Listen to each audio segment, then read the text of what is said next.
Okay, so till yesterday we have considered what are the properties of the solid. ठीक है, solid के properties क्या है? Classification of solids based on the arrangement of particles. हमने देखा crystalline solids, amorphous solids. crystalline solids में long range order होता है, amorphous solids में short range order होता है, discipline arrangement कम होती है. Characteristics of crystalline solids देखा, characteristics of amorphous solids देखा, differences between crystalline and amorphous solids.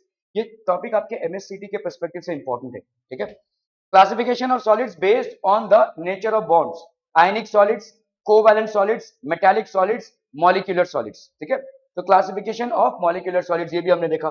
Now we are going to learn what crystal क्या होता है, क्रिस्टल लैटिस क्या होती है, unit cell, types of lattice, calculation of effective numbers. Before we go into this, please understand कि जब भी आप यहाँ पे चीजों को पढ़ने और जानने की समझने की कोशिश कर रहे हैं, आपको हर चीज 3D वर्जन में सोचना है. समझ में आ रही है? ठीक है, क्रिस्टल लैटिस की जब मैं बात कर रहा हूं तो क्रिस्टल लैटिस मतलब ये एक मॉलिक्यूल है, इसके सामने एक मॉलिक्यूल, इधर एक मॉलिक्यूल, उधर एक मॉलिक्यूल, उधर एक मॉलिक्यूल, इधर एक मॉलिक्यूल. समझ रहे हैं आप? क्यूबॉइड है, क्यूबॉइड. ठीक है, एक कॉम्प्लेक्स स्ट्रक्चर है. तो ऐसे क्यूब्स प्लेस्ड हैं, एक के ऊपर एक क्यूब्स. तो आपने समझ लो, अगर इसको ऐसे समझना है, देखो यहाँ पे एक ईंटा रखा हुआ, यहाँ पे एक ऊपर ऊपर, तो ऐसे 8 ईंटे रखे हुए. यहाँ पे एक टुन्नू सा एटम है, तो उस कितने कोनों से वो कनेक्टेड है, ऐसे आपको समझना है. तो आपका 3D जो है वो विजन क्लियर होना चाहिए. ठीक है, हर चीज को आपको 3D में विजुअलाइज करना पड़ेगा, तभी इस चीज को आप समझ पाएंगे, क्योंकि अभी मैथमेटिकल कैलकुलेशंस होने वाले हैं. ये इकलौता ऐसा चैप्टर है जिसका थोड़ा सा पार्ट आपको थियोरी में जाता है और थोड़ा सा पार्ट आपका कैलकुलेशंस में जाता है. ठीक है, इसीलिए फिजिकल केमिस्ट्री का पार्ट मानते हैं लोग इसको. ठीक है, ओके, चलिए भाई साहब, यूनिट सेल. अभी देखो ये है यूनिट सेल, ये आप देख रहे हो. जैसे मैं अगर बोलूं आपसे, भाई ये वाला एटम कितने एटम से घिरा हुआ है, देखो ध्यान दो यहाँ पे ना, एक्चुअली में ये अरेंजमेंट नहीं है. समझो, इस चीज को समझो.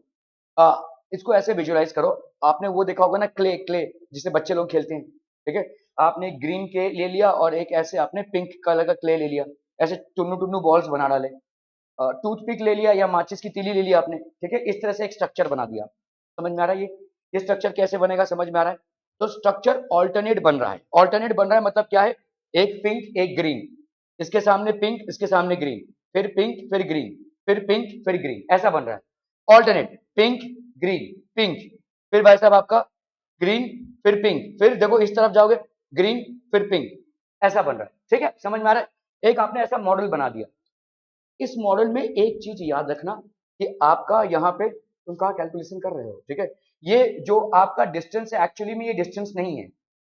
मॉडल को समझने के लिए आपने आर्टिफिशियल डिस्टेंस क्रिएट किया है.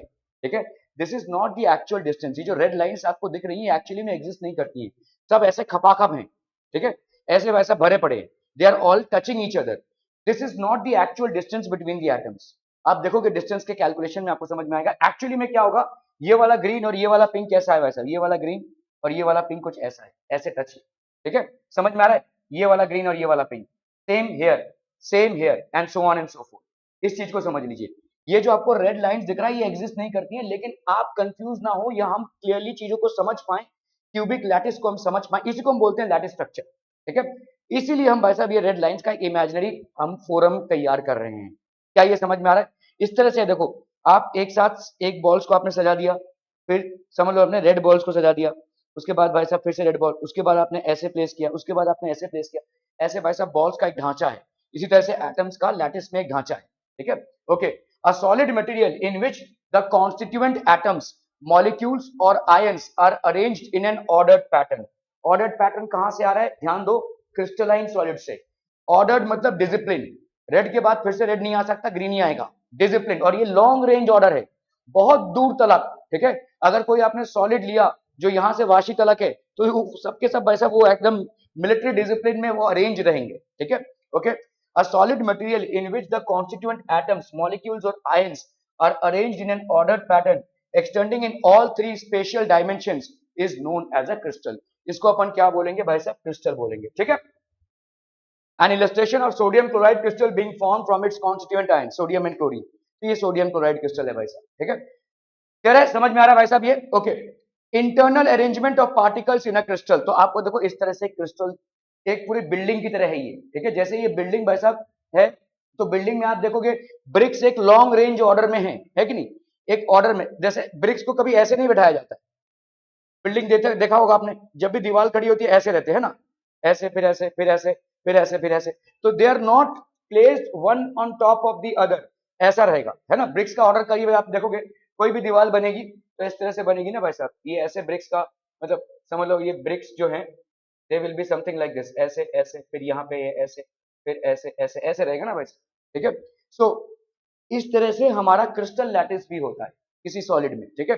Internal arrangement of particles in a crystal, centre of atom ion molecule in a crystal is represented by a point और dot known as the lattice point, इसको अपन भाई साहब बोलते हैं लैटिस पॉइंट, ठीक है। एक क्रिस्टल का लैटिस पॉइंट है। The connection of the all the lattice points gives the three dimensional representative pattern of the solid. तो ये आपका एक सेंटर, ये आपका एक सेंटर, ये आपका एक सेंटर, ये आपका एक सेंटर, ऐसे सब सेंटर्स, ठीक है। The internal arrangement of particles in a crystal is shown here, where blue color dots represent the lattice points. तो ये हो गया भाई साहब आपके लैटिस पॉइंट्स। लैटिस पॉइंट्स मतलब क्या है, अगर आप किसी क्यूबॉइड को या क्यूब को लेते हो तो उसके जो कोने होते हैं उनको अपन बोलते हैं लैटिस पॉइंट्स। तो ये सारे आपके क्या हो गए, लैटिस पॉइंट्स हैं। देखो कितने लैटिस पॉइंट्स हो जाएंगे, 1 2 3 4 5 6 7 8, समझ में आ रहा है। एक क्यूबॉइड का भाई साहब देखो ध्यान से, एक क्यूबॉइड का देखोगे अगर आप, तो कितने लैटिस पॉइंट्स हो जाएंगे, 8 लैटिस पॉइंट्स हो गए, है ना। क्लियर है। So these are basically known as lattice points, इसी से क्रिस्टल बन रहा है, ठीक है। Lattice points in a crystal, okay. It is known, अभी ये है भाई साहब कॉम्प्लेक्स स्ट्रक्चर, ठीक है।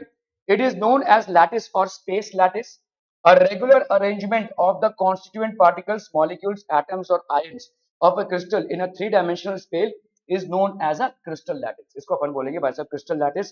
The number of nearest neighbors of a particle in a crystal lattice is known as its coordination number.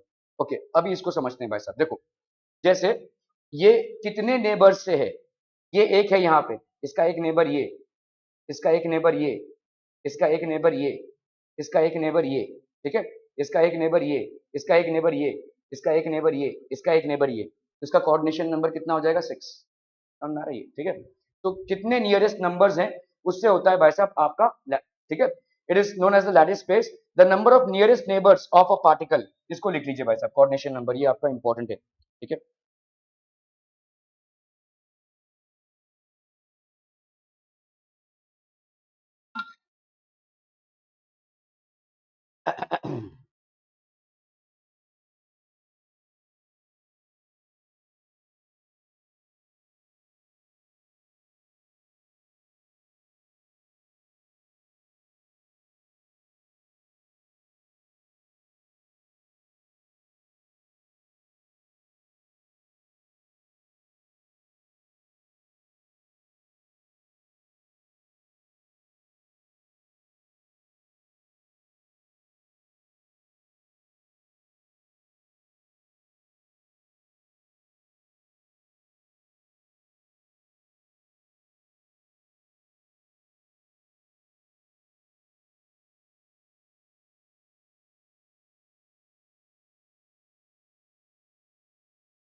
ठीक है, ओके। और सो यहाँ पे आपका illustration of the crystal lattice of sodium chloride, ठीक है।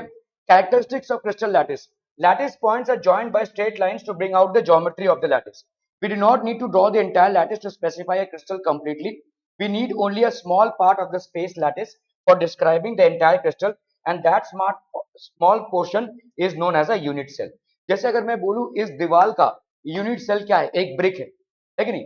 एक ब्रिक को निकालोगे तो लगभग पूरे दीवार का कंस्ट्रक्शन आपको समझ में आ जाएगा, ठीक है, क्लियर है। सो वो ब्रिक का जो शेप साइज होगा लगभग वही दीवार का भी शेप साइज होगा, वो यूनिट सेल है।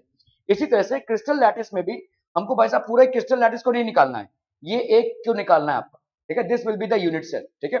एक क्रिस्टल लैटिस में से, ये इतना कॉम्प्लेक्स एक क्रिस्टल लैटिस है, इसमें से एक यूनिट सेल को निकालना है, हमको कैरेक्टरिस्टिक फीचर समझ में आ जाएंगे, उसमें क्या कैटायंस हैं क्या अनायंस हैं, एवरीथिंग विल बी अंडरस्टूड, ठीक है।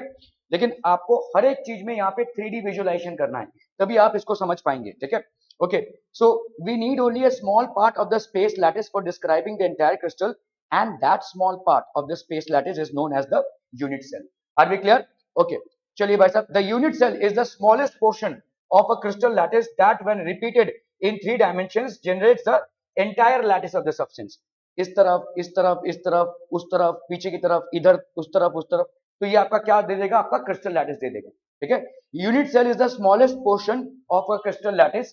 तो आप भाई साहब इधर ले जाओगे तो भी आपको वही मिलेगा, इधर आओगे तो भी यही आपको मिलेगा, ऊपर जाओगे तो भी, पीछे जाओगे तो भी, आगे जाओगे तो भी। समझ में आ रहा है? जैसे यहाँ पे एक ईंटे का ऊपर नीचे सब वही ईंटा ही रहेगा, ठीक है। So unit cell of a crystal lattice is shown here, ठीक है, ये आपका एक यूनिट सेल है। अभी जो मैं आपको बोल रहा था, एक्चुअली में ऐसा नहीं है, एक्चुअली में ऐसा है, ठीक है। This is how it is, space filling structure है, different representations of unit cell. कहीं कहीं पे इस तरह से है भाई साहब रिप्रेजेंटेशन, जहां पे कंफ्यूजन होने के चांसेस ज्यादा हैं, ठीक है। एक्चुअली में क्या है, देखो, एक्चुअली में हम इसके सेंटर को, इसके सेंटर को, इसके सेंटर को, इसके सेंटर को ऐसे ज्वाइन करते हैं, ठीक है, तो हमको क्या मिल जाता है भाई साहब? एक क्यूबिक लैटिस, ठीक है, that is what we get, ठीक है। अभी ध्यान से देखो, जैसे मैंने आपको बोल रहा था, धीरे धीरे चीजें आपकी अगर 3D विजुअलाइजेशन नहीं होगी तो चीजें कॉम्प्लिकेटेड होती जाएंगी, ठीक है। अभी स्पेस फिलिंग स्ट्रक्चर है ये, ठीक है, दिस इज ओपन स्ट्रक्चर, ये एक ओपन स्ट्रक्चर है। क्रिस्टल लैटिस क्या है? What is crystal lattice? इन चीजों से बना हुआ, ठीक है। मुझे बताओ, क्रिस्टल लैटिस में इतना ही पोर्शन रहेगा ना भाई साहब, ठीक है, इतना ही पोर्शन रहेगा, तो इसका मतलब क्या हुआ? पूरा का पूरा बॉल क्रिस्टल लैटिस के अंदर नहीं रहेगा, उसके टुकड़े जो हैं वो अलग अलग लैटिस में डिवाइडेड रहेंगे। क्या ये समझ में आ रहा है? तो एक्चुअल केस ये है, structure with actual portions of atoms. ये और ये जो फिगर्स हैं वो वेग फिगर्स हैं आपको समझने के लिए कि क्रिस्टल लैटिस ये है, लेकिन एक्चुअल क्रिस्टल लैटिस तो ये है। अभी इसको समझिए, ठीक है। मैं आपको बोल रहा हूं कि ये एक क्यूब है, इसके इधर एक क्यूब, इधर एक क्यूब, नीचे, आगे, पीछे, ऊपर, नीचे, साइड, कितने क्यूब्स हो गए? 1 2 3 4 5 6, इधर भी तो है, 7 8। ओके, मुझे बताओ, एक जो आपका क्रिस्टल लैटिस का बॉल है वो कितने क्यूब से घिरा हुआ है? उस कितने पे बटा हुआ है? ये बॉल है, ठीक है, सामने एक क्यूब, पीछे एक क्यूब, ठीक है, इसमें 2 हिस्से गए, सामने एक क्यूब, पीछे एक क्यूब, ठीक है, फिर 1 2 3 4, नीचे एक क्यूब, आगे। मैं बोल रहा हूं फिर से, 3D विजुअलाइजेशन आपका बहुत इंटैक्ट होना चाहिए, ठीक है, समझो इस चीज को। एक क्यूब है, एक क्यूब, अरे भाई साहब मेरे यहाँ पे बॉक्सेस थे, किधर चले गए?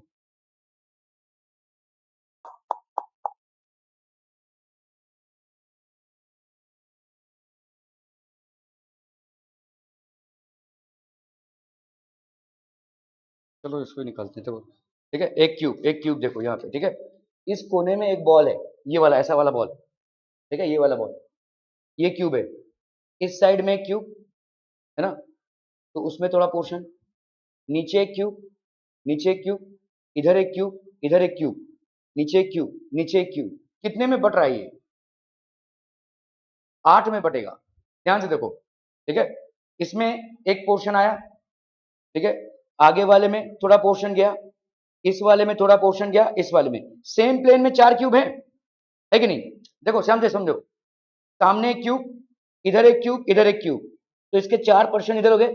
अभी नीचे 4 क्यूब, ठीक है, ये वाले कोने की बात कर रहा हूं, तो नीचे भी उसका वही इक्वल पोर्शन बटेगा। मतलब एक बॉल के कितने हिस्से हो रहे हैं? 8। तो एक बॉल का अगर 8 हिस्सा हो रहा है तो इस क्यूब के अंदर कितना पोर्शन आएगा? 1/8। क्या ये समझ में आ रहा है? ठीक है, सो ये जो पोर्शन है ये 1/8 ऑफ दैट बॉल, समझ में आ रहा है ये? ठीक है, क्रिस्टल लैटिस में आपके कॉर्नर में, कॉर्नर का जो है भाई साहब 1/8 पोर्शन नीचे आ रहा है।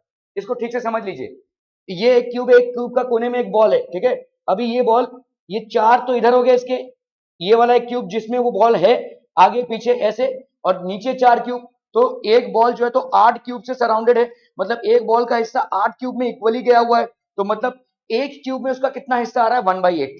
क्या ये समझ में आ रहा है? ठीक है, आपको हर बार ना ये करना, एक्चुअल साइड ये है, this is basically the actual portion, ये आपका एक्चुअल पोर्शन है, ठीक है, ओके। तो unit cell can be characterized by 6 parameters, 3 edge length. अभी देखो यूनिट सेल क्या है, 3 एज लेंथ है, क्यूबॉइड के जो पैरामीटर्स है, लेंथ, ब्रेथ और हाइट, ठीक है। तो 3 edge length A B and C and 3 angles alpha beta and gamma. तो आपके 3 एंगल्स हैं, देखो ए और सी के बीच में बीटा, ए और बी के बीच में गामा और बी और सी के बीच में अल्फा। तो ये 3 एंगल्स हैं और ये 3 एज लेंथ्स हैं। किसी भी क्यूब का भाई साहब ये कैरेक्टरिस्टिक फीचर होगा, ठीक है। तो यूनिट सेल का भी ये कैरेक्टरिस्टिक फीचर है। A B and C are the edge lengths of the unit cell, alpha is the angle between the edges B and C, beta is the angle between the edges A and C, and gamma is the angle between the edges B and A. Are we clear? Clear on this? Okay. Now dimensions of a unit cell, अभी समझो इसको, देखो ये एक unit cell है case A. Dimensions of a unit cell along the 3 edges A, B and C may or may not be mutually perpendicular. ऐसा हो सकता है, that is A and तो A alpha, beta and gamma equals to 90 degree as shown in case A। अभी देखो case ए में तीनों भी एंगल्स आपको भाई साहब 90 डिग्री है।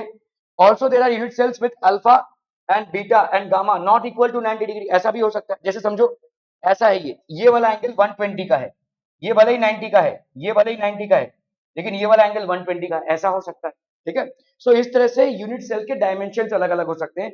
कहीं कहीं पे ए बी सी इक्वल हो सकता है, कहीं कहीं पे A B C are not equal, कहीं कहीं पे अल्फा बीटा गामा 90 है, कहीं कहीं पे alpha beta gamma are all not 90, कोई एक 120 का हो गया, ऐसा हो सकता है, ठीक है। So each unit cell has characteristic relation between A, B and C और alpha, beta and gamma to give rise to different types of unit cells। तो अलग अलग यूनिट सेल्स हो जाएंगे भाई साहब। देखो जैसे यहाँ पे आपका A और B और C बराबर है, तो ये क्या हो गया, क्यूब हो गया, और अल्फा बीटा और गामा 90 है, तो एकदम परफेक्ट क्यूब हो गया ये। यहाँ पे देखो A और B तो बराबर है but they are not equal to C, ठीक है। यहाँ पे अल्फा बीटा 90 डिग्री है, लेकिन B की वैल्यू गामा की वैल्यू कितनी है, 120 डिग्री है। ये वाली वैल्यू भाई साहब आपकी कितनी है, 120 डिग्री है। ये आपका 90 है, ठीक है, अल्फा बीटा की वैल्यू, और ये वाला वैल्यू भी आपका 90 है। ये दोनों आपके 90 है, लेकिन ये वाला आपका 120 हो गया, ठीक है। तो ऐसा हो सकता है भाई साहब, ठीक है। तो 2 different types of unit cells, ठीक है। तो depending on the unit cell parameters A B and C, हम इनको बोलते हैं ब्राविस लैटिस, ठीक है। ऐसे भाई साहब 14 ब्राविस लैटिस पॉसिबल हैं, ठीक है। 14 ब्राविस लैटिस को थोड़ा सा आपको याद रखना पड़ेगा, ठीक है, ऑब्जेक्टिव क्वेश्चन में पूछे जाते हैं, ठीक है। तो आपका जो different types of lattice structures you are getting, there are basically on the basis of A B and C and alpha beta gamma का डिफरेंस। Several other types of unit cells are also possible apart from the two, ठीक है। Types of unit cell क्या हो जाएगा भाई साहब आपका, ये एक हो गया भाई साहब प्रिमिटिव, और दूसरा वाला हो गया सेंट्रल और नॉन प्रिमिटिव यूनिट सेल, ठीक है। एक होता है आपका यूनिट सेल में प्रिमिटिव यूनिट सेल, और दूसरा होता है सेंट्रल और नॉन प्रिमिटिव यूनिट सेल, ठीक है। प्रिमिटिव मतलब आदि, पुरातन। प्रिमिटिव यूनिट सेल में ए बी सी बराबर अल्फा बीटा गामा 90, सिंपल, ठीक है। तो primitive unit cell when the constituent particles are present only on the corner positions of a unit cell, it is known as a primitive unit cell. तो constituent particles में ध्यान से देखो, ये सिर्फ कॉर्नर्स में ही प्रेजेंट है। क्या ये कहीं और भी प्रेजेंट हो सकते हैं? बिल्कुल हो सकते हैं भाई साहब, ठीक है। कैसे भाई, यहाँ पे प्रेजेंट हो सकते हैं, यहाँ पे एक बॉल बन सकता है, यहाँ पे एक बॉल बन सकता है, बीच में एक बन सकता है, देखो वहां से लेकर यहाँ तक एक डायगोनल, वहां से लेकर यहाँ तक एक डायगोनल, ठीक है। ये दोनों डायगोनल एक दूसरे को ऐसे क्रिस क्रॉस करते होंगे, वहां पे बीच में एक हो सकता है ना। तो these are basically various possibilities, ठीक है। यहाँ पे एक हो सकता है, यहाँ पे एक हो सकता है, तो these are basically different possibilities. तो प्रिमिटिव यूनिट सेल हम किसको बोलेंगे, जिसके जो भी सेल्स हैं या जिसके जो भी कैटायंस और अनायंस हैं वो सिर्फ कोनों में है, कोनों में मच्छर, मच्छर से मलेरिया, ठीक है। समझ में आ रही है भाई साहब, ठीक है। तो ये सिर्फ कोनों में है, only at the fag ends. तो इसका मतलब कितना पोर्शन इसका अंदर है, 1/8। तो कितना यूनिट सेल में टोटल एटम्स कितने हैं, मैं आपसे पूछ रहा हूं कि एक यूनिट सेल में इसका कितना हिस्सा अंदर है, 1/8। इसका कितना हिस्सा अंदर है, 1/8। ऐसे कितने एटम्स हैं, 1 2 3 4 5 6 7 8। तो 1/8 इंटू 8 कितने एटम्स हो गए, 1।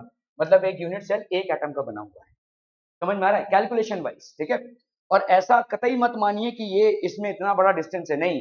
वो सब इतना बड़ा डिस्टेंस होगा, सॉलिड सॉलिड नहीं रहेगा, लिक्विड हो जाएगा, वैसा शायद गैस हो जाए, इतना डिस्टेंस नहीं रह सकता। दे आर ऑल जॉइंट, ठीक है, एक्चुअल स्ट्रक्चर वही है, ठीक है। तो इसका मतलब अगर हम प्रिमिटिव यूनिट सेल की बात करें, it is made up of cells which are only at the corners. So how many cells are there और how many atoms are there in a primitive unit cell, exactly 1, ठीक है, exactly 1। When the constituent particles are present only on the corner positions of a unit cell, it is known as a primitive unit cell, ठीक है। Only constituent particle is present at each corner of the primitive unit cell। ठीक है, are we clear on this one? Okay okay okay. Central unit cell or non-primitive unit cell, when in a unit cell one or more constituent particles are present at positions other than the corners. तो जैसे मैंने आपको बताया भाई साहब, यहाँ पे centre में, यहाँ पे यहाँ पे यहाँ पे यहाँ पे, अगर यहाँ पे भी एटम्स आ जाते हैं, यहाँ पे भी देखो नॉन प्रिमिटिव में यहाँ पे कोनों में रहेंगे, लेकिन साथ ही साथ यहाँ पे भी आ जाएंगे। अभी देखो इसको समझिए, ठीक है, बीच में अगर आ गए, देखो पहले क्या था, ये आपके 8 बॉल्स हैं, है ना, 1 2 3 4, अपने 4 बॉल्स जैसे रखे, उनके ऊपर 4 बॉल्स रख दिए, समझ में आ गया, ये 8 हो गया। बीच में अगर यहाँ पे एक आ जाए तो क्या हो जाएगा, इनमें दूरियां बढ़ जाएगी। इसको ऐसे विजुअलाइज करना है भाई साहब, ठीक है, आपने 4 बॉल्स एकदम सेम साइज के लिए और 4 बॉल्स एकदम सेम साइज के लिए आपस में रख दिए ऊपर ऊपर, ठीक है, आपको ये स्ट्रक्चर मिल जाएगा। लेकिन बीच में अगर आप कोई बॉल को रख रहे हैं तो भाई साहब वो अभी बॉल्स एक दूसरे को टच नहीं करेंगे, मतलब ये जो 8 बॉल्स एक दूसरे को एग्जैक्टली टच कर रहे थे, बीच में एक बॉल आ जाने के बाद they will not be able to touch each other, they might और might not be able to touch each other, ठीक है, क्लियर है? Okay, so it is known as a primitive unit cell. One constituent particle is present at each corner of the primitive unit cell, ठीक है, okay. Centred और non primitive, तो आपका centred और non primitive मतलब एक और कोई रहेगा, ठीक है। When a unit cell one or more constituent particles are present at positions other than the corners along with the corner particles, then the unit cell is known as a centered unit cell, ठीक है। Three major types of centered unit cell आपके क्या क्या है? Body centred, जिसको हम BCC बोलते हैं, आपके सारे सवालों में ये बॉडी सेंटर्ड नहीं लिखा रहेगा, बीसीसी लिखा रहेगा, एफसीसी लिखा रहेगा, ऐसा लिखा रहेगा, ठीक है। फेस सेंटर्ड यूनिट सेल, ठीक है, एंड सेंटर्ड यूनिट सेल, ठीक है, ये ऐसे हैं भाई साहब, ठीक है, ये 3 स्ट्रक्चर्स हैं, बीसीसी, एफसीसी और आपका भाई साहब ECC. Are we clear on this one? ठीक है, ओके ओके ओके। तो जैसे अगर आप देखो body centered unit cell, body centered unit cell में क्या है, चारों कोनों में भाई साहब आपका एक एटम्स है और बीच में एक है। बीच मतलब कैसा है, देखो वो डायगोनल और वो डायगोनल, जहां पे ये दोनों क्रिस क्रॉस हो रहे हैं वहां पे एक एटम है, ठीक है। So this is called body centered unit cell, ठीक है। बॉडी सेंटर्ड यूनिट सेल, जिसको हम भाई साहब बीसीसी भी बोलते हैं, it contains one constituent particle, atom हो चाहे मॉलिक्यूल हो या आयन हो, at its body center besides the particles at its corners. In BCC, the constituent particles are present at the 8 corners of the unit cell and also at the center of the unit cell as shown. तो यहाँ पे भी present रहेंगे और यहाँ पे भी। तो अब मुझे बता सकते हो कितने एटम्स हो जाएंगे? बोला बोला जल्दी से बोला।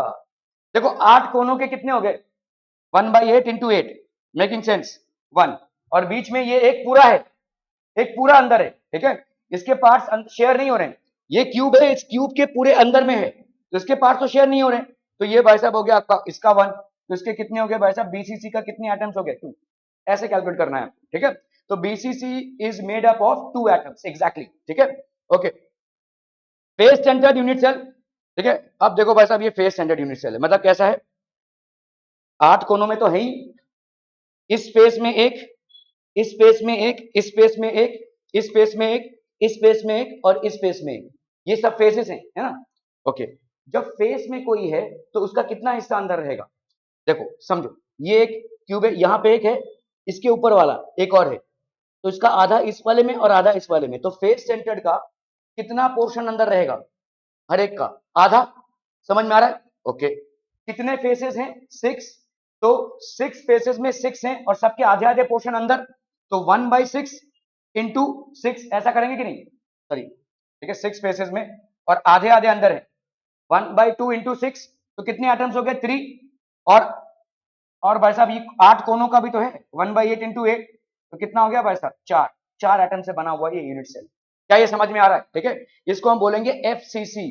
Such a unit cell contains one constituent particle present at the center of each phase. Center of each phase, ये वाला एक फेज है, देखो ये मतलब ऐसा डायगोनल और ऐसे डायगोनल के बीच में, ये वाला ऐसा डायगोनल और ऐसे डायगोनल के बीच में। सिमिलरली भाई साहब ये वाला जो है सामने वाला, ये ऐसा वाला डायगोनल और ऐसे वाले डायगोनल के बीच में, ठीक है। क्या ये समझ में आ रहा है? ठीक है। So such a unit cell contains one constituent particle present at the center of each phase besides the ones that are at the corners. In FCC, constituent particles are present at the 8 corners of the unit cell and also at the center of the 6 faces of the unit cell as shown below. ठीक है, okay, ये हो गया आपका face centred. अभी आपका आता है भाई साहब एंड सेंटर्ड। एंड सेंटर्ड मतलब फेस सेंटर से थोड़ा डिफरेंट। फेस सेंटर में क्या था? 6 फेसेस में था, यहाँ पे 2 एंड्स में ही होंगे, 6 फेसेस में नहीं होंगे, 2 एंड्स में होंगे यहाँ पे, ठीक है, इसको हम बोलेंगे एंड सेंटर्ड। फेस सेंटर्ड जब बोलेंगे 6 के 6 फेसेस में आपके होंगे, यहाँ पे एंड सेंटर्ड में सिर्फ 2 एंड्स में ही होंगे, चाहे भाई साहब ये वाला या ये वाला, ठीक है। तो इसका कैलकुलेशन कर लो भाई साहब, पहले तो 8 कोनों का 1/8 इंटू 8, और भाई साहब ये दोनों का हाफ इंटू 2 दैट इज 1, तो कितने से बना है भाई साहब 2, ठीक है। सो एंड सेंटर्ड ईसीसी बोलेंगे, in such a unit cell one constituent particle is present at the centre of any two opposite faces, ये दोनों भी हो सकते हैं, ये दोनों भी हो सकते हैं, आगे पीछे वाले भी हो सकते हैं, ठीक है। Besides the ones present in the corners, in ECC, constituent particles are present at the 8 corners of the unit cell and also at the center of the two opposite faces of the unit cell as shown below. क्या ये समझ में आ रहा है? बहुत बढ़िया, बस बहुत बढ़िया, ठीक है। ओके, तो देर आर, अभी हम लैटिस की बात कर रहे हैं, ठीक है। 1D स्पेस, 2D और 3D। आपने मोशन जब पढ़ा था, देखो वन डायमेंशन मोशन पढ़ा है, ठीक है। वन डायमेंशन मतलब क्या है, एक बॉडी है स्ट्रेट लाइन में मूव कर रही है, तो ऐसा भी हो सकता है, ऐसा भी हो सकता है, ऐसा भी हो सकता है, ठीक है। One dimension motion. 2 डायमेंशन मतलब प्रोजेक्टाइल मोशन, देखो एक्स और वाई एक्सिस में जिसको आप प्लॉट करके बोलते थे। और 3 डायमेंशन मतलब जब आपका एक्स वाई और जेड तीनों भी आ गया, आई कैप जे कैप और के कैप वाले जितने भी वेक्टर्स के सवाल होते थे वो आपके 3 डायमेंशन वाले हैं। सेम चीज यहाँ पे भी है, मॉलिक्यूलर अरेंजमेंट या एटॉमिक अरेंजमेंट या आयनिक अरेंजमेंट आपके 1D स्पेस में भी आप दिखा सकते हैं, 2D स्पेस में भी दिखा सकते हैं और 3D स्पेस में भी दिखा सकते हैं, ठीक है। तो 1D और 1 dimensional space lattice, the lattice points are uniformly separated in a one dimensional space lattice, ठीक है। only one parameter edge length a is required to define a 1D space lattice and that is the distance between any two consecutive lattice points। तो यहाँ पे भाई साहब दो consecutive lattice points के बीच में distance है, ठीक है। एक ही पैरामीटर है and that is the distance between any two consecutive lattice points in a 1D space lattice। lattice points can be either occupied by a single atom or ion or by a polyatomic molecule। जैसे देखो lattice points को हमने ऐसे दिखाया, एक line में दिखाया है lattice with an atom at lattice points, ठीक है। यहाँ पे ऐसा भी हो सकता है lattice with diatomic molecule at lattice points, ठीक है। Okay, 2D regular arrangement of lattice points in a plane, एक प्लेन है भाई साहब, देखो ये बोर्ड जैसे एक प्लेन है, एक्स वाई प्लेन है ना, ठीक है। तो regular arrangement is called a 2 dimensional space lattice. 3 parameters are required to define the lattice, 2 edge lengths and b the angle between them, ठीक है। एक कोई ये भाई साहब जो एंगल होगा ऐसा भी हो सकता है, टिल्टेड भी हो सकता है, ऐसा भी हो सकता है। तो आपका ये एक प्लेन है और ये एक प्लेन है, इन प्लेन्स के बीच में जो एंगल, ठीक है, और ये वाला एक एज लेंथ और ये वाला एक एज लेंथ, तो ये ए ये बी और बीच में आपका एक एंगल गामा अल्फा बीटा जो भी आप बोलना चाहे, ठीक है। The different types of crystal systems in 2D lattice along with the unit cell parameters are tabulated। तो आपका देखो जैसे अगर स्क्वायर यूनिट सेल है, ठीक है, तो a और b बराबर हो गया और गामा की वैल्यू ऑब्वियसली क्या हो जाएगी 90, मतलब देखो ये स्क्वायर है, देखो ये स्क्वायर, ये a और b आपका बराबर और ये गामा है, इसकी वैल्यू कितनी हो गई 90, ठीक है। रेक्टेंगुलर यूनिट सेल तो ऑब्वियसली a और b बराबर नहीं होंगे, हालांकि दोनों के बीच में अभी भी गामा कितना होगा 90 का होगा, ठीक है। a will not be equal to b, ठीक है। हेक्सागोनल यूनिट सेल, ये दिवाली के टाइम पे जो मिठाई के डब्बे आप देखते हो ऐसे हेक्सागोनल टाइप का, ठीक है, इसको हम बोलते हैं हेक्सागनी, ठीक है। हेक्सागोनल यूनिट सेल है, इस टाइप का हेक्सागोनल यूनिट सेल है, तो मतलब ऐसा है देखो, ठीक है, इस तरीके का, यहाँ पे सारे एटम्स हैं, ठीक है। हेक्सागोनल यूनिट सेल, यहाँ पे आपका ए और बी सब बराबर होगा, ए और ये मतलब ये और ये आपका ए और बी बराबर होगा, दोनों के बीच अभी एंगल कितना हो जाएगा, मतलब पहले क्या हो रहा था, देखो ए और बी है ना, ए और बी, ये भी आपका ए और बी, अब की बार भाई साहब ये ए और बी ऐसा हो गया, तो ये दोनों बराबर है अभी भी, एंगल कितना हो जाएगा आपका, पॉलीगॉन कितने साइड्स का है देखो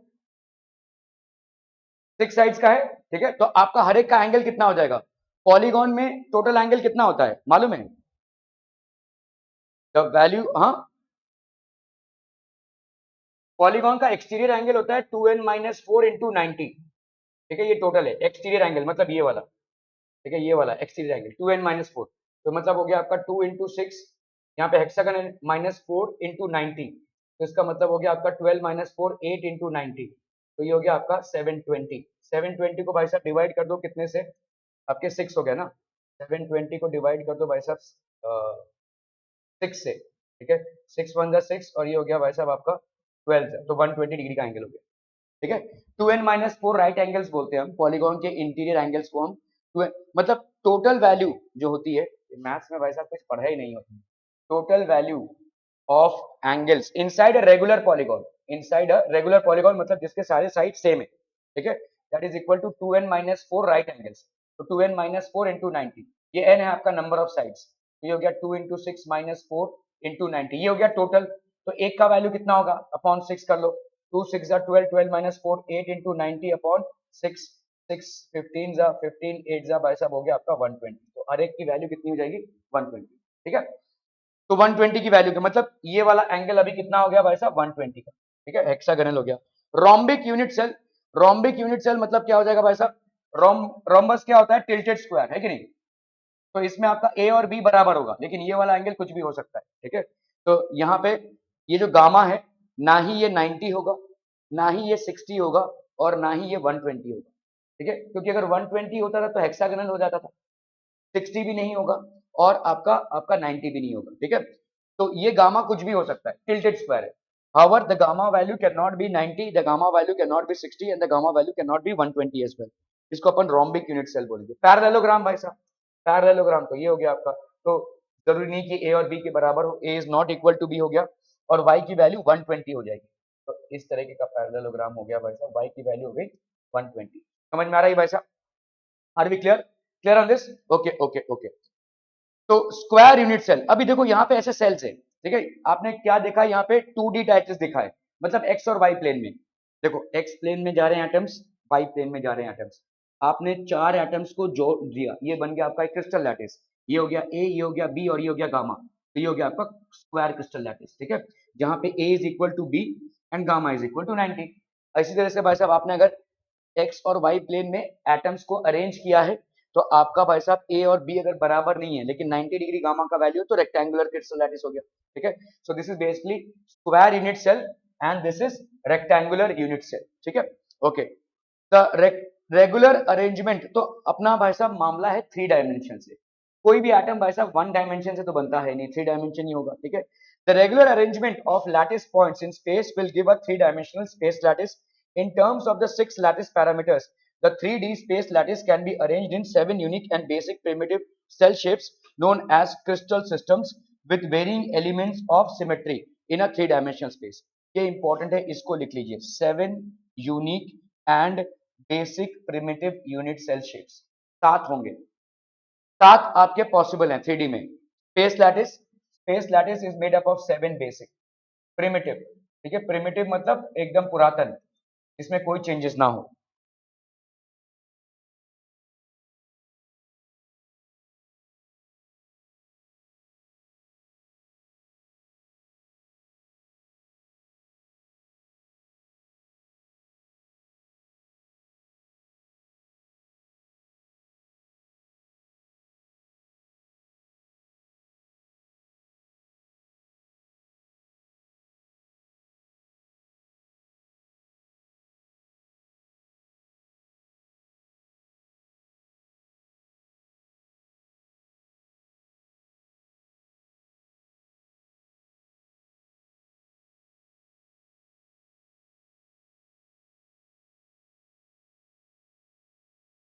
ठीक है भाई साहब, are we clear, okay okay okay.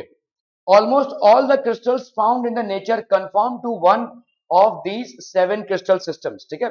तो 7 crystal systems में क्या क्या है भाई साहब, आपका cubic, orthorhombic, rhombohedral, triclinic, monoclinic, hexagonal and tetra. अभी आपने 7 क्रिस्टल सिस्टम्स देखे, ये आपके 7 क्रिस्टल सिस्टम्स, फटाफट से इसको लिख लीजिए भाई साहब, फटाफट से, ठीक है। Tetragonal, hexagonal, monoclinic, cubic, orthorhombic, rhombohedral, triclinic.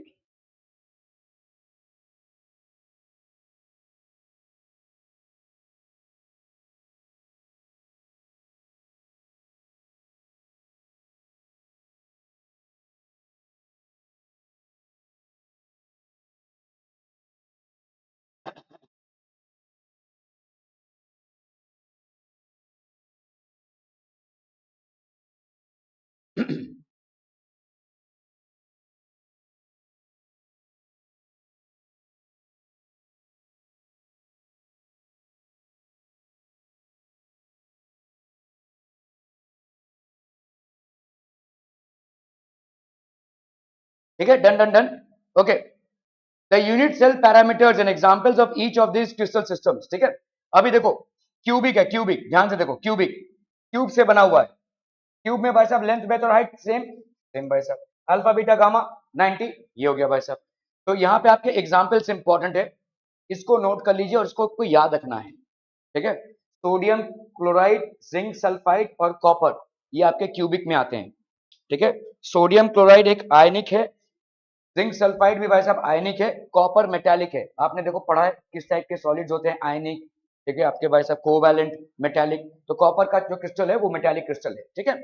Okay, tetragonal, भाई साहब टेट्रागोनल का होता है, यहाँ पे A is equal to B but B is not equal to C, ठीक है। A is equal to B but B is not equal to C.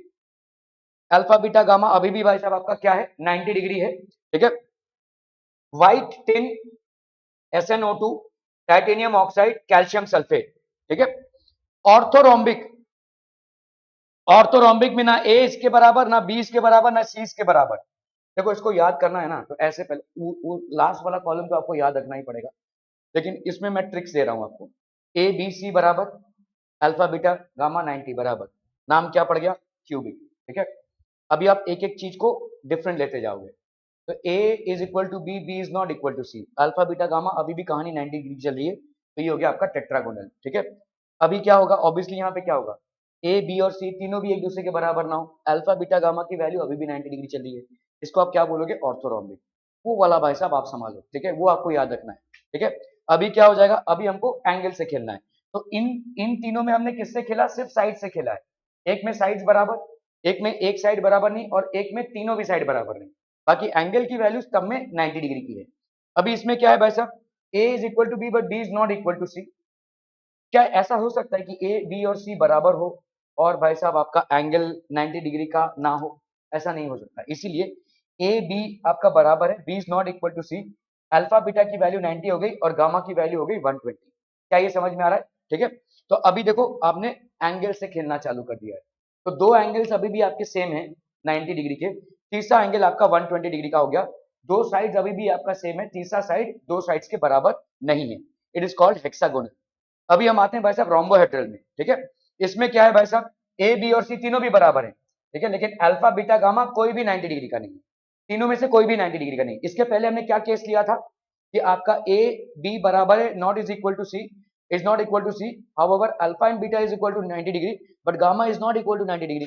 यहाँ पे अल्फा बीटा गामा कोई भी 90 डिग्री के बराबर नहीं, ठीक है। Monoclinic, A is not equal to B is not equal to C, ठीक है, alpha gamma is 90 degree, beta is not equal to 90 degree. क्या ये समझ में आ रहा है, ठीक है, alpha gamma is equal to 90 degree. Triclinic में भाई साहब सब गड़बड़, ठीक है, आपका A is not equal to B is not equal to C, alpha is not equal to B, beta is not equal to gamma is not equal to 90 degree. ये भाई साहब आपके एग्जांपल्स हैं जो आपको याद रखने हैं, ये टेबल ले देकर आपको थोड़ा सा याद रखना है, ठीक है, ये याद रखने का काम है क्योंकि इसमें से क्वेश्चंस बनते हैं, ठीक है। ओके, चलिए क्यूबिक लैटिस में हम आते हैं। पहला आपका क्या देखा आपने, क्यूबिक लैटिस में ए बी और सी बराबर है, इससे थोड़ा आपका कंसेप्शन क्लियर हो जाएगा। और क्या है, अल्फा बीटा गामा क्या है भाई साहब 90 डिग्री है, ठीक है। आपके मॉलिक्यूल्स क्या है, sodium chloride, zinc sulphide and copper. Simple देखो, ये ए बी और ये हो गया आपका सी, ये क्यूब बना रहा है, तीनों में एंगल्स कितने के हैं भाई साहब 90। एक क्यूब में जो होता है सारे साइड्स बराबर है, ऑल एंगल्स 90 डिग्री, ठीक है, क्लियर है, ओके। अभी हम आते हैं भाई साहब tetragonal crystal lattice. Tetragonal crystal lattice कैसा है भाई साहब आपका, यहाँ पे देखो ए और बी बराबर but this is not equal to C, मतलब ये और ये इक्वल है but this is not equal to C. यहाँ पे एक साइड में डिफरेंस आ गया, एंगल्स अभी भी आपके 90 डिग्री चल रहे हैं, तो this is basically a cuboid, है ना। हम इसको क्या बोल सकते हैं भाई साहब, एक क्यूबॉइड है ना। A is equal to B but not equal to C, alpha beta gamma are still following the same rule of being 90 degree each, white tin, ठीक है, और ये सब आपके भाई साहब हो जाएंगे stannous oxide, titanium oxide and calcium sulphate, ठीक है। नाउ ऑर्थोरोम्बिक, ऑर्थोरोम्बिक में भाई साहब तीनों साइड्स अलग अलग, अभी भी 90 डिग्री का गेम चल रहा है, ये भी एक टाइप ऑफ क्यूबॉइड ही हो गया, ठीक है। Rhombic sulphur, potassium nitrate and barium sulphate, ठीक है, ये इस टाइप का स्ट्रक्चर हो जाएगा। Then we have hexagonal, hexagonal मिठाई का डब्बा, दिवाली का मिठाई का डब्बा, हेक्सागोनल मतलब दिवाली की मिठाई का डब्बा। अभी देखो हेक्सागोनल में ए बी और सी को कैसे निकालोगे, आप बोलोगे भाई साहब 6 साइड्स हैं, ठीक है, नहीं, 6 साइड्स में ये एक निकाल सकते हो कि नहीं, यूनिट सेल, समझ में आ रहा है ये, भाई देखो ये 6 साइड्स हैं, 1 2 3 4 5 6, इसमें से एक ये निकल जाएगा ना भाई साहब, सेंटर से कनेक्ट किया, और ये, ठीक है, ये जो एक कोना निकाल रहे हो इसका ए बी सी डिफाइन करो, ठीक है। तो ए बी और सी, आपका ए और बी बराबर but it is not equal to C, इतना आपको देना ही पड़ेगा स्पेस हेक्सागोनल स्ट्रक्चर में। हेक्सागोनल स्ट्रक्चर में भाई साहब आप सोचिए हर एक जगह पे एक एटम है, तो भाई साहब अगर प्लेस होगा तो इतना डिफरेंस तो आ ही जाएगा, ठीक है, ओके। तो हेक्सागोनल शेप में आपका सी भाई साहब बराबर नहीं होगा, और अगर आप देखोगे तो ये वाला एंगल कितने का हो जाएगा, ऑब्वियसली 120 का हो जाएगा, this angle will be 120, but between A and B we still have 90 degrees, ठीक है। तो हेक्सागोनल में एज लेंथ में ए और बी अभी भी बराबर है, ठीक है, ए और बी का बराबर होना जरूरी है, तभी ये रेगुलर पॉलीगॉन होगा, देखो ए और बी का बराबर होगा तभी ये 120 डिग्री का एंगल बनाएगा, ठीक है। Okay, so alpha beta are still equal to 90 degree, gamma is equal to 120, examples ये हो गया भाई साहब आपके, ठीक है। रोम्बोहेड्रल और ट्राइगोनल, रोम्बोहेड्रल और ट्राइगोनल, आपने भाई साहब रोम्बो ऐसा कर दिया, ठीक है, रोम्बोहेड्रल मतलब ये था क्यूब, आपने इसको ऐसा कर दिया, तो ए बी और सी बराबर, अल्फा बीटा और gamma is not equal to 90 degree, alpha beta and gamma are not equal to 90 degree, calcite या सिनाबार, ठीक है, ये हो गया भाई साहब आपको। Are we clear on this one बच्चा बाड़ी, okay okay okay. Monoclinic, monoclinic में क्या हो जाएगा, एज लेंथ कितना है भाई साहब आपका, A is not equal to B, B is not equal to C, ये आपका देखो ए सी और बी कोई भी एक दूसरे के बराबर नहीं, ठीक है, ठीक है। अभी आपका भाई साहब अल्फा मतलब ये ए और बी में जो एंगल है वो, और आपका गामा दो भी आपके 90 डिग्रीज हैं, ठीक है। बीटा आपका भाई साहब 90 डिग्रीज नहीं है, ठीक है, बीटा आपका 90 डिग्रीज नहीं है। Examples monoclinic sulphur, sodium sulphate crystals जो होते हैं, ठीक है। ओके, ट्राई क्लिनिक भाई साहब, ट्राई क्लिनिक देखो इस तरह से आएगा, ट्राई क्लिनिक, ठीक है, ऐसा ठीक है। आप अगर देखोगे मोनोक्लिनिक मतलब ये हो गया, और ट्राई क्लिनिक मतलब ये हो गया। अब देखो यहाँ पे एज लेंथ में कोई भी किसी के बराबर नहीं है, A is not equal to B, B is not equal to C, ठीक है। एंगल्स में भी कोई भी 90 डिग्री के बराबर नहीं है, alpha is not equal to beta, beta is not equal to gamma, and none of these is equal to 90 degree. Examples potassium dichromate, copper sulphate के क्रिस्टल। क्या ये समझ में आ रहा है, are we clear on this one, okay. अभी हम आते हैं भाई साहब ब्राविस लैटिस पे, ठीक है, ये आपके भाई साहब 7 क्यूबिक जो थे वो बेसिक स्ट्रक्चर्स हो गए। Now will talk about Bravais lattice. Each of this crystal system can exist in some of the unit cell types. On combining the 7 crystal systems with the 4 possible unit cell types, आपके 4 possible unit type क्या है वैसा, primitive, simple cubic, body centered, face centered and end centered, जो पढ़ चुके हैं, ठीक है। Only 14 dimensional lattices are found to be possible. These are known as Bravais lattices. तो आपके ऐसे 14 lattices possible हो सकते हैं जिसको हम Bravais lattices बोलते हैं। Simple cubic, primitive, body centered cubic and face centered cubic unit cells are possible in, तो आपके cubic system में देखो, cubic system आपका पहला क्या था, जो 7 आपने पॉसिबल स्ट्रक्चर्स देखे उसमें पहला क्या था, क्यूबिक सिस्टम। तो क्यूबिक सिस्टम में ऐसे एंड कोनों में एक एक, कोनों में एक एक और बीच में एक, और भाई साहब आपका क्या, फेस में एक एक, ठीक है। अगर आप देखोगे यहाँ पे कितने एटम्स हो जाएंगे, 1/8 इंटू 8 दैट इज 1, यहाँ पे कितने हो जाएंगे, एक बीच में, और 1/8 into 8 that is 1 plus 1 that is 2, यहाँ पे कितने हो जाएंगे बताओ, यहाँ पे इसका आधा पोर्शन ऊपर, तो 1/6 मतलब सॉरी 6 फेसेस में हाफ अंदर दैट इज 3, और 1/8 इंटू 8 दैट इज 1, तो कितने एटम से बना हुआ है, 4, ठीक है, फेस सेंटर। क्यूबिक सिस्टम में ये पॉसिबल है। टेट्रागोनल सिस्टम में आते हैं हम, टेट्रागोनल सिस्टम में प्रिमिटिव और ये हो गया आपका बॉडी सेंटर्ड, तो simple primitive and body centered unit cells are possible in a tetragonal. तो टेट्रागोनल में देखो अभी इसमें कितने हो जाएंगे, देखो 1/8 into 8 that is equal to 1, और यहाँ पे भाई साहब 1/8 into 8 that is equal to 1 plus 1 that is 2, ये हो गया आपका बॉडी सेंटर टेट्रागोनल, ठीक है, okay. Then we have orthorhombic system. Orthorhombic system में आपके 4 पॉसिबल हैं, ठीक है। एक हो गया प्रिमिटिव, प्रिमिटिव मतलब आपका क्या हो जाएगा भाई साहब 1/8 इंटू 8 दैट इज 1, यहाँ पे भाई साहब एंड सेंटर्ड जिसको अपन बोलते हैं, तो 1/8 इंटू 8 दैट इज 1, और यहाँ पे एंड सेंटर्ड मतलब हाफ इंटू 2 दैट इज 1, ठीक है। तो कितने एटम से बना हुआ है ये, 2, ठीक है। यहाँ पे भाई साहब बताइए, वही 1 प्लस 1 दैट इज 2, 8 कोनों का एक एटम और बीच का एक एटम। यहाँ पे भाई साहब आपके फेस सेंटर्ड है, फेस सेंटर्ड मतलब हाफ इंटू 6, और यहाँ पे 1/8 इंटू 8, तो हाफ इंटू 6 हो गया 3, और ये 1, तो ये हो गया आपका 4 फेस सेंटर्ड। क्लियर है, ठीक है, okay okay okay. Monoclinic system, monoclinic system में भाई साहब ये एंगल मोर देन 90 हो सकता है, और ये वाला एक एंगल लेस देन 90 हो सकता है, ये आपका मोनोक्लिनिक सिस्टम है, ठीक है।